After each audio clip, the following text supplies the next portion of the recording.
Gazette du Togo, une vision sur l'actualité togolaise et sur le monde. On est très heureux de vous retrouver si nombreux dans cette salle. Et ce panel portant sur l'opinion publique, une réalité en Afrique. Nous allons écouter Madame le professeur Ouattara qui a fait une très belle démonstration, un bel exposé sur le système politique et l'émergence d'une opinion publique en Afrique. Et il a dit, quel que soit le système de gouvernance, qu'il s'agisse d'une démocratie, qu'il s'agisse d'une dictature, l'opinion publique existe toujours. Autrement dit, avoir une opinion, c'est porter un jugement, quel que soit le pays dans lequel on se trouve. En tant qu'individu, bien sûr, on peut toujours porter un jugement sur les faits, sur les agissements des dirigeants. Maintenant, en fonction de l'environnement, il peut y avoir une opinion publique bien construite, suffisamment forte, suffisamment qualifiée, qui puisse même impacter donc les différents actes posés par le pouvoir. Il y a des pays où les opinions publiques ont pu défaire le système parce que ces opinions publiques se sont construites, se sont fortifiées et les dirigeants de ces pays ont peur des opinions des populations. Il s'agit essentiellement de démocratie. Généralement, dans une dictature, par contre, même si individuellement on a une opinion, on a un jugement sur l'acte posé par le gouvernement, l'acte posé par l'autorité gouvernementale, il est difficile malheureusement d'avoir cette convergence d'opinion, cette convergence d'idées, cette opinion publique suffisamment forte, suffisamment construite pour avoir un impact assez fort sur les actes, sur les agissements du pouvoir. J'ai vu une caricature sur les réseaux sociaux, j'ai demandé à ce qu'on la ici, je ne sais pas si vous allez la lire. Alors la caricature dit, quelle est votre opinion sur la pénurie d'aliments dans le reste du monde? Et on voit un peu comment est-ce que l'environnement peut impacter justement cette opinion. Et le dernier intervenant va même jusqu'à poser la question de savoir c'est quoi une opinion. C'est pour dire que effectivement il peut y avoir des pesanteurs socioculturels, des pesanteurs politiques, des pesanteurs environnementales qui font que dans certains pays il est encore difficile d'avoir une opinion publique suffisamment construite, suffisamment forte. Et dans un pays où cette opinion existe, il arrive justement que par différents stratagèmes, on manipule cette opinion afin d'amener cette opinion à soutenir une action posée par le gouvernement. Je prends l'exemple des États-Unis, lorsqu'il s'était agi de faire la guerre en Irak, on a amené l'opinion publique américaine à soutenir la guerre parce qu'on avait dit que Saddam Hussein avait des armes de destruction massive. Voilà, donc l'opinion, je pense que nous allons encore en discuter tout à l'heure dans ce panel. Qu'est-ce que c'est? Comment est-ce que ça se construit? Comment est-ce que ça se manipule? Comment est-ce qu'on déconstruit une opinion?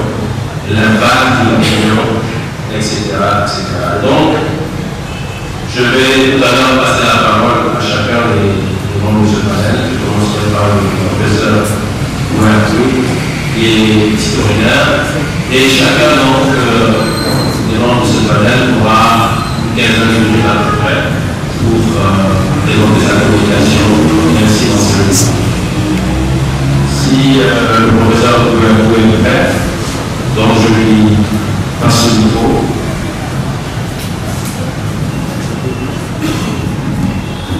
Merci. Merci, professeur, de m'avoir laissé la parole. excusez-moi d'être provocateur, pour dire avec mon Dieu que l'opinion publique, ça existe. C'est vrai, les sociétés africaines, comme toutes les sociétés, dans ces sociétés, on communique les hommes pour mettre des réflexions sur des situations qui vivent. Et si c'est ça qu'on appelle l'opinion, ça veut dire qu'il y a en Afrique, comme ailleurs, on communique, on donne, on fait une réflexion sur les choses, et par conséquent, il y a des opinions. Mais qu'est-ce que nous pouvons appeler en Afrique opinion publique? J'aimerais faire d'abord une incursion dans le passé pour voir dans ce pays que nous prenons comme modèle, la France, à partir de quand on a parlé de notre opinion publique. Au fait, en France, la question de l'opinion publique commence au XVIIIe siècle avec les Lumières. Mais qui était considéré comme membres ou des gens qui s'expriment et on prend leur expression comme opinion publique? C'est surtout les bourgeois intellectuels, les marchands qui ont quelques moyens qui peuvent intervenir. Et d'ailleurs, avant la révolution, intervenir dans les élections, ceux qui ont les moyens, on parle donc d'élections censitaires. Ceux-là peuvent intervenir, peuvent parler, et peuvent être écoutés. Dans les sociétés africaines, qui peut être écouté? Quels sont les gens qui ont la parole, les maîtres de la parole dans les sociétés africaines? Donc c'est que sur cet entendu que je voudrais mon propos en 3 temps. D'abord, qui sont les acteurs de la parole en Afrique? Comment communique-t-on en Afrique? Quels sont les types de communication? Et lesquelles communications peut-on identifier comme étant des communications de l'opinion publique? Et après, après avoir passé en revue ce que c'est, ce qu'on peut identifier éventuellement comme opinion publique, faire quelques réflexions sur la réalité de l'opinion publique en Afrique. En prétention n'est pas exhaustive, je ne vais pas passer en revue tout ce qu'il y a comme opinion publique, je vais prendre quelques points disponibles pour illustrer mon propos. Je disais tout à l'heure qu'en Occident, on parle d'opinion publique parce qu'il y a des gens qui s'expriment et qui arrivent à se faire écouter ou qui influencent une situation. Mais quand on est entouré de professionnels, l'espace politique est à la recherche de gens susceptibles d'assurer les missions de veille et de dire ce qui ne va pas. À partir de ce moment, ceux qui sont établis, ceux qui ont le pouvoir, peuvent être élus pour dire ah, attention, il y a des alertes. Mais quand nous revenons donc sur notre continent, on doit se demander s'il y a eu tout au long de notre histoire ces groupes d'alerte. Si je prends l'histoire africaine proprement dite, à l'époque coloniale, peu importe qu'il y avait des gens susceptibles, à l'époque coloniale, susceptibles d'alerter des opinions, des gens qui donnent, qui expriment leur opinion. Cela m'amène à parler des maîtres de la parole. Dans la littérature africaine, ceux qui ont fait l'aventure ambiguë, un des maîtres de la parole, c'était le maître Diabo. Maître de la parole, parce qu'il ment, il peut s'exprimer, il dit les choses et il est de ceux qui alertaient notre opinion sur le danger que constitue le blanc qui est arrivé. Donc, à côté du but de mettre la parole dans toutes nos sociétés, c'est d'abord les dignitaires qui sont autour du roi, parce que le roi lui-même ne parle pas. Les chefs ne parlent pas. Ce sont les gens qui parlent à sa place.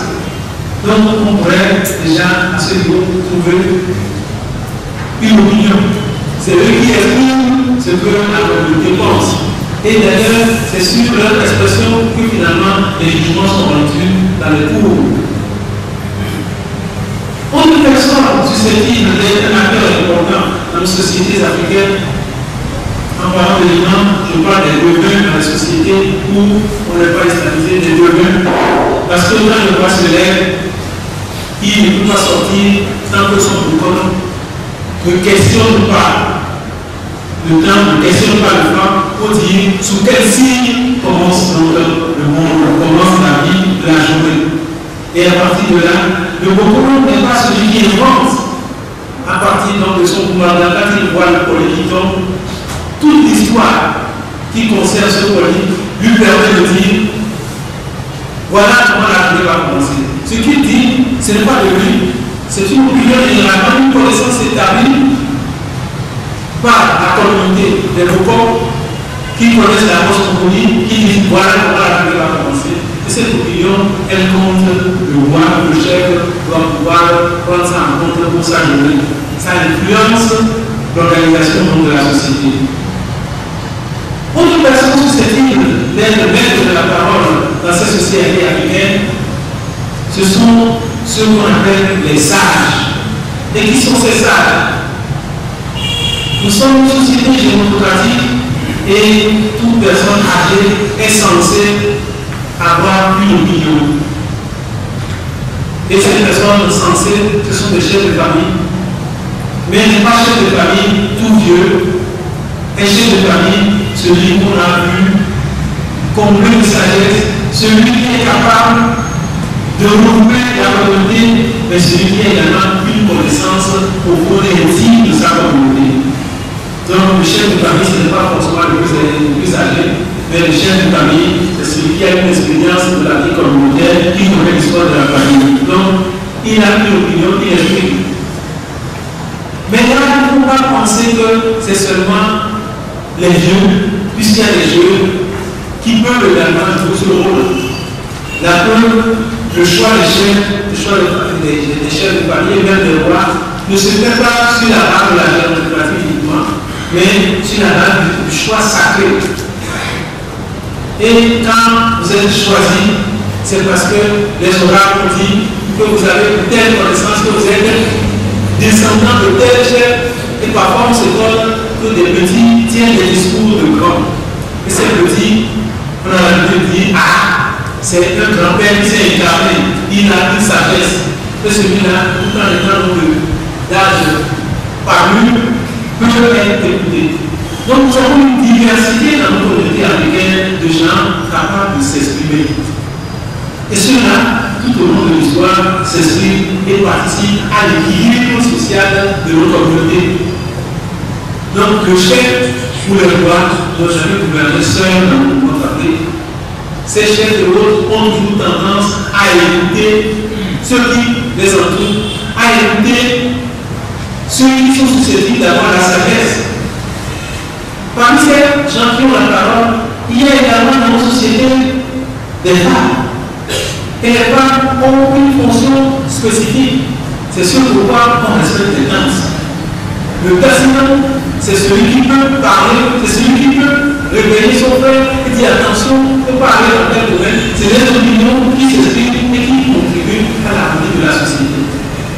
Donc, nos sociétés africaines, avec leur organisation sociale, ont des formes d'expression qui peuvent être considérées comme des opinions publiques. À partir du moment où l'opinion exprimée par un individu n'est pas une opinion personnelle, mais une opinion de groupe, une opinion qui rentre dans les normes acceptées par la société.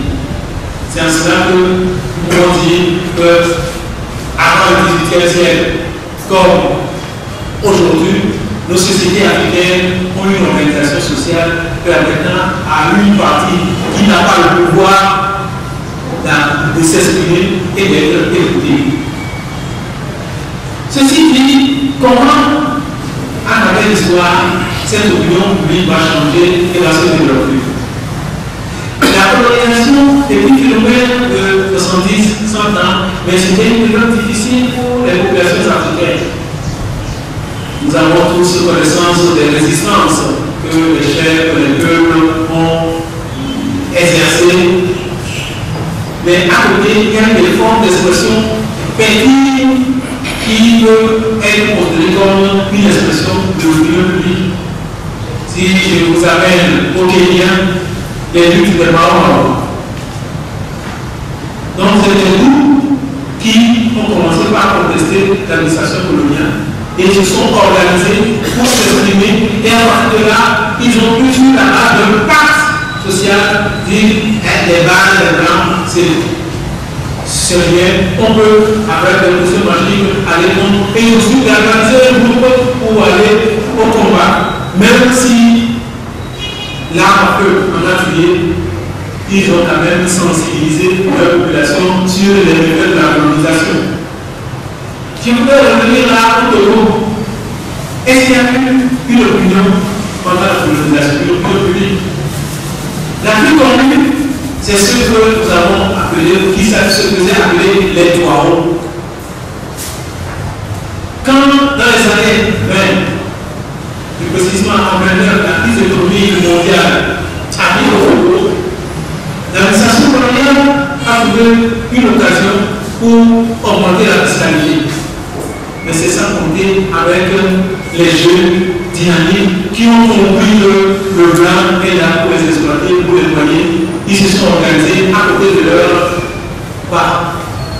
Leurs parents étaient plutôt des gens consignants. C'était le grand-père de Sousa, c'était Otatel Olivio qui était avec l'administration qui formait ce qu'on appelle le conseil des notables.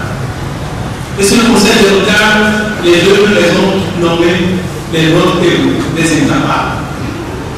Et à côté, ces jeunes se sont organisés, ils formaient une communauté et c'est eux qui ont galvanisé la population.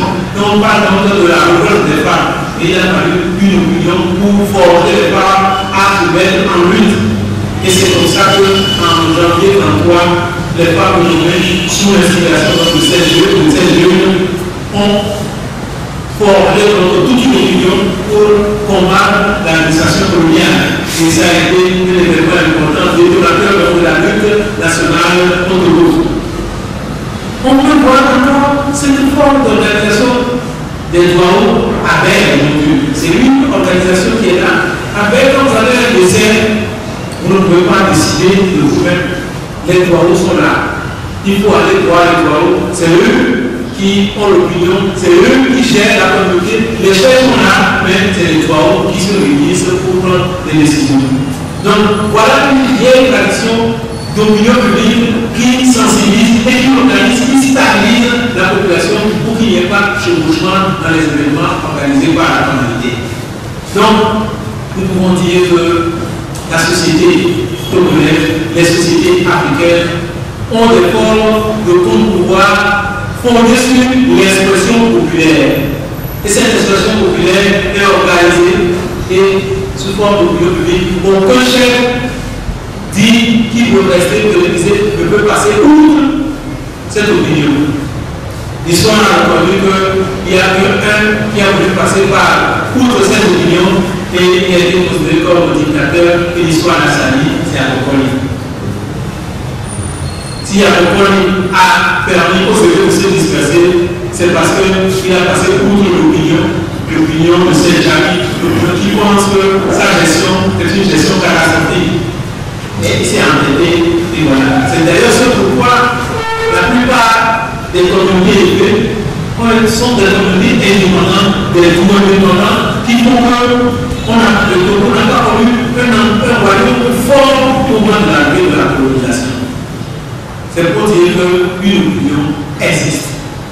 Et cette opinion, elle a l'habitude de s'exprimer. Elle s'exprime dans la communauté de base. Mais qu'en est-il de cette expression avec l'avènement de l'État colonial et de l'État post-colonial? Aujourd'hui, il est clair que dans nos pays, il est difficile d'observer une opinion publique, même si cette opinion existe, puisque les dirigeants qui sont au pouvoir ne reconnaissent pas la légitimité de cette opinion. Et cette opinion est considérée plutôt comme allant dans un champ et des administrateurs dans un autre champ. Le vrai problème de nos sociétés est la dualité du système. Nous avons hérité d'un système de gouvernance fondé sur l'organisation politique que vous avez laissé la colonisation. Cette organisation politique, c'est le gouverneur, le pouvoir centralisé, le jacobinisme français. Il est tout fort, il a tous les pouvoirs, tous les droits. Quand même on est arrivé à l'indépendance, ce système a perdu. Alors que les populations sont restées dans la logique de la tradition africaine et s'expriment, mais leur expression est inutile par rapport à l'administration coloniale, et post-coloniale, ce qui a amené donc une cassure nette dans le système de gouvernance et forcément entraîne une instabilité. Cette instabilité est due au fait que ceux qui donnent le bon pouvoir à travers leur expression ne sont pas sur le même registre ceux qui ont le pouvoir.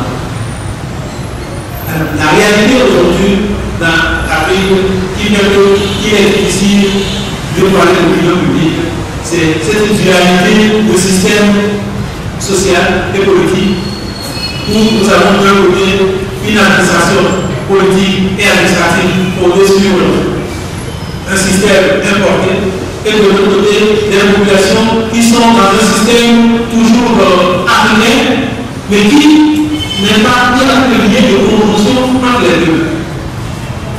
Faire valoir une opinion publique en Afrique et particulièrement au Togo, ça veut dire chercher à mettre en place un système de gouvernance politique qui soit une conciliation des valeurs locales et des valeurs héritées de la colonisation.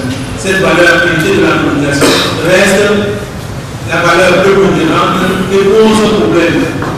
Je voudrais conclure par là pour dire que tant que nos systèmes de gouvernance vont continuer de se fonder sur l'antinomie de nos communautés, eh bien, l'opinion publique sera toujours sabotée et elle ne peut pas contribuer à faire l'équilibre et la stabilité du système politique qui nous gouverne.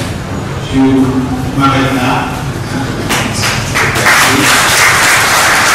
Merci beaucoup, professeur Joël. Sans plus tarder, je vais passer La Gazette du Togo, une vision sur l'actualité togolaise et sur le monde. Rejoignez-nous sur le www.lagazettedutogo.com ou sur nos comptes Facebook, Twitter et YouTube. Pour tout contact, écrivez à contact@lagazettedutogo.com ou appelez le 92 80 88 53. La Gazette du Togo, c'est l'information en continu.